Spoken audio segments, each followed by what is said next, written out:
Hi guys, and welcome back to another video. So I put on my Instagram, which if you don't follow, make sure you do. If you want to, that is, I'm not forcing you. I put a poll if you guys would be interested in hearing about how I maintain a calorie deficit and like my top tips to maintain a calorie deficit. Because I just thought it would be a helpful video because it's much easier said than done, basically. Sorry about that. Okay, so I know I bang on a lot about a calorie deficit, and to be honest, I'm getting a bit bored of saying it as well. I say it that much. But it's just important to know because it is the most important thing when you're trying to lose weight, because without being in a calorie deficit, you're not going to lose weight. So I guess that's why I approach the subject quite a lot, because without it, you can't lose weight. And it's something that if you're new to health and fitness and a weight loss journey, you're not really going to know about. I'd never even heard of one when a year ago I hadn't heard of one. So that's why I try and talk about it where I can. This video is going to be top tips on maintaining one and what I eat to help try and stay in one without it being too challenging, etc, etc. So let's get on with the video. Now, first of all, I'll quickly cover it again. For those of you that are new to my channel or don't particularly know what one is, a calorie deficit is when you are burning more calories in the day than you're consuming. So for example, if you burn 2,500 calories a day, but you eat 2,000 calories a day, you're in a 500 calorie deficit. Hopefully that makes sense to you, but if it doesn't, then it should. So if you maintain that, in the long run, you will lose weight, fact. And if you're not losing weight, then you're doing it wrong and you're not in a deficit. So I'm trying to keep this simple for you because I'm quite a simple person. I'm not going to go hugely scientific and in detail with all of this. I'm going to try and keep it simple. So we'll start with how do you work out what you need to be eating to be in a calorie deficit. So I'm going to go on my phone and I'm going to give you a guide on how you could actually calculate. My screen wasn't recording. We're going to start again. Now, I don't know how long this screen thing records for, but we'll go. So I'm currently on IFYM macro calculator, which stands for if it fits your macros. We're going to scroll down. This I find is the best website and it's the top one as well. So let's pretend, I'm going to do it as I'm someone else to see what results I get. So let's pretend I'm a woman. I am, but you know what I mean.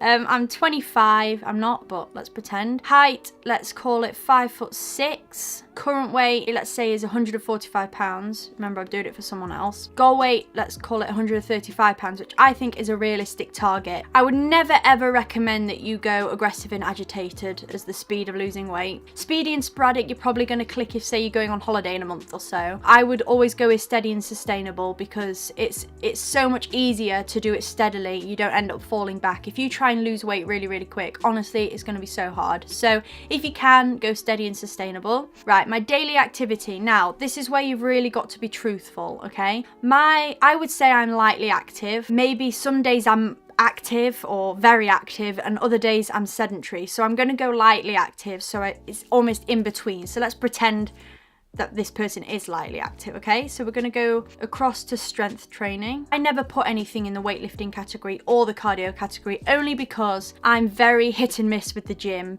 Sometimes I could go a week and I could be there all the time, and sometimes I go a week and I haven't even gone. So generally speaking, I miss this section. I put 0, 0, 0, 0. But say you do, you know you're going to go to the gym and lift weights an hour each session for, say, 3 days a week. You can put that. So I'm going to put 3 days a week, minutes, we'll call it 60-minute workout. Now, only put that if you know for sure that you're going to do 60 minutes, okay?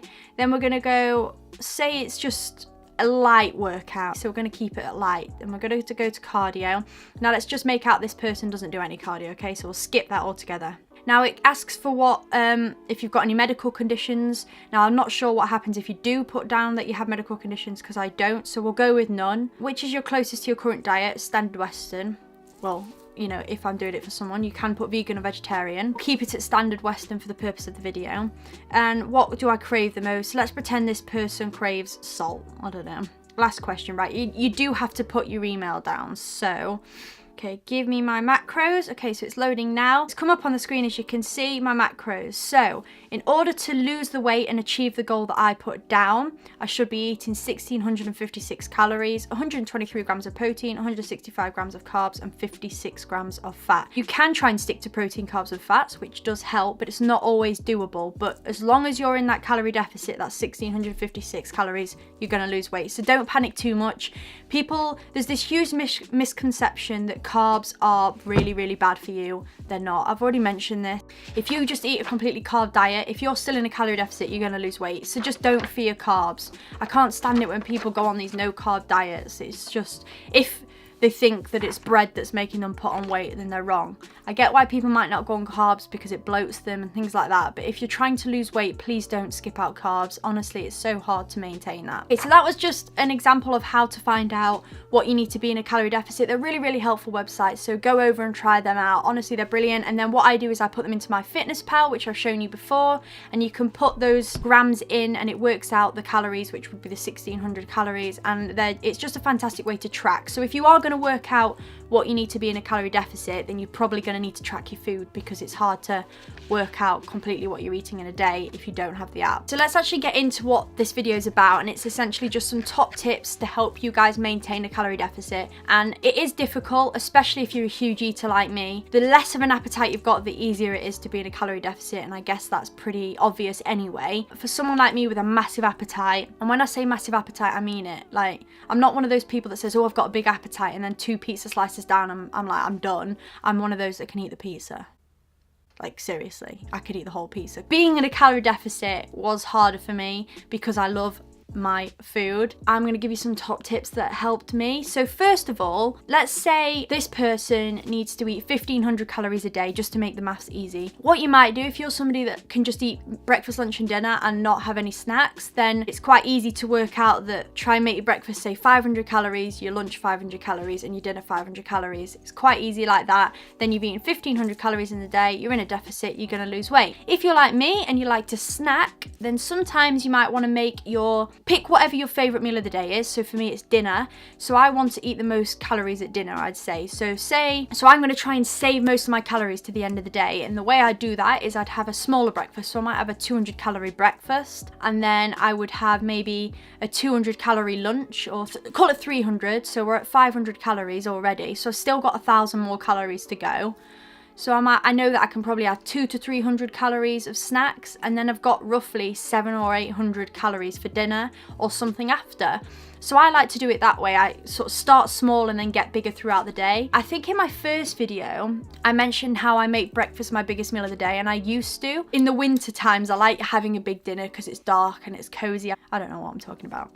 It's just all about finding a balance throughout the day and spreading your calories around. So yeah, my first tip to maintain a calorie deficit would be try and organize your day around the calories. I guess that's the biggest tip, actually. Working out how many calories you want per meal, etc, etc. Again, all tracked through my Fitness Pal. Okay, so another tip in maintaining a calorie deficit is more exercise. So the more you exercise, theoretically, the more you can eat, because obviously the more you're burning. Now, what you don't want to do is go on, burn loads of calories and then eat them all back up. You want to just allow yourself maybe a couple hundred more calories because you went to the gym. Do it that way, especially if you haven't put down on the website that you do work out in the week. So because I kept it at 0, I know that if I go and work out one day, I'm probably allowed a couple hundred more calories because I haven't actually put that down into my macros anyway. So that would probably be tip 2, is just try and exercise more, and you can allow yourself more to eat, but just don't go crazy. Okay, so tip 3 is definitely track. Put your calories into my Fitness Pal and track your calories that way. I can't see it being doable without tracking your calories unless you eat a pretty similar thing every day or you're hugely knowledgeable in foods. I would say it's quite difficult to track your calories properly without physically doing it in an app. So I would definitely recommend that you track them in my Fitness Pal. Another tip is, it's something that you don't necessarily have to do, but I've found that because I've been losing weight now or eating healthy for probably almost a year, actually, that's gone quick. I've found that you learn a lot over time. So you learn roughly how many calories are in something. So for example, I know that half an avocado's probably got 100 to 150 calories in, depending on the size. And I know that a slice of bread has like maybe roughly 100 calories in. So sometimes having a rough estimate on how many calories are on particular things that you find in most cafes, for example, like bread is probably served in most cafes. So it's a good idea to have an estimate on how many calories are in a slice of bread. Same with avocado these days. cafes, it's served in a lot of cafes. More things like eggs, so that when you go out for a meal or lunch, you know that, say if I ordered poached eggs on toast, I know I'm probably looking at like 320 calories, 350, so I'd call it 400 calories in that meal, so that you're not going hugely over. Because I think another thing that a lot of people make a mistake is when they go out for lunch,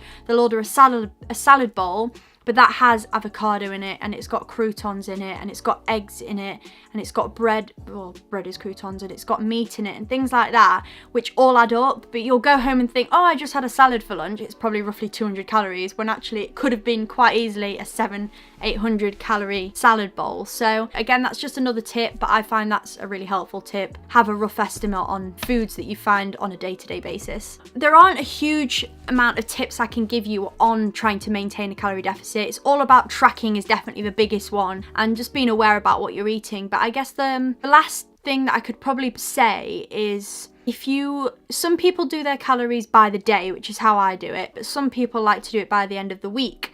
So if they know they can consume 1100 calories in a week, what they'll do is, if they know they're going out at the end of the week for a big meal and they want to go all out, what a lot of people tend to do is they'll take 100 calories off each day. So by the time they get to the end of the week, they've got like 700 more calories that they can have at the end. And it does work like that. Even though it doesn't sound like it should, it does work like that in the long run. You don't have to do this. If you just want to enjoy yourself, you're going to bounce back straight away. You'll be fine. You'll get back on it. That's fine. But if you want to do it without it having any effect on your diet and your progress of that week, I would suggest that you just take away a few calories a day, and then by the end of the week you'll have worked yourself up to 700 to 1,000 extra calories. I'll finish this video here because my camera does keep stopping because I keep taking up all the space just rambling on. I hope I've sort of addressed every point I can in maintaining one. It's just willpower, tracking, and being sensible about everything. One of the reasons I don't like Weight Watchers or Slimming World is because they allow you to consume pasta and pasta and pasta and bread and bread and bread, which isn't bad. They're very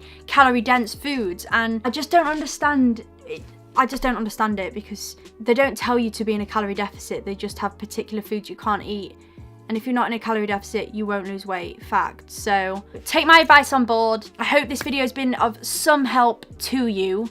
I know I might have not covered everything, and it wasn't too in detail, and I haven't gone on, and I've kind of not planned it or anything. I've just sort of jumped into my room and I'm making it as this video because I want it to go up tonight. If you have any questions, don't be afraid to ask them in the comments below, or reach me on my social medias, my Instagram, my Facebook. Honestly, like, I'm happy to answer lots of questions. Again, I'm still learning myself, but from what I know, I want to share with you guys. So please leave a like on this video if it was any help at all. Subscribe to my channel if you're new. I'm really enjoying just posting as much as I can, and I just love it, and this is kind of what I want to do in the future, but let's see what happens. Thanks for watching my video, and stay tuned for the next one. I've got absolutely no idea what it's going to be. I have a few ideas, but it's just finding the time of day to do them. So yeah, have a good evening, and I will see you next time. Oh, ow, that didn't happen.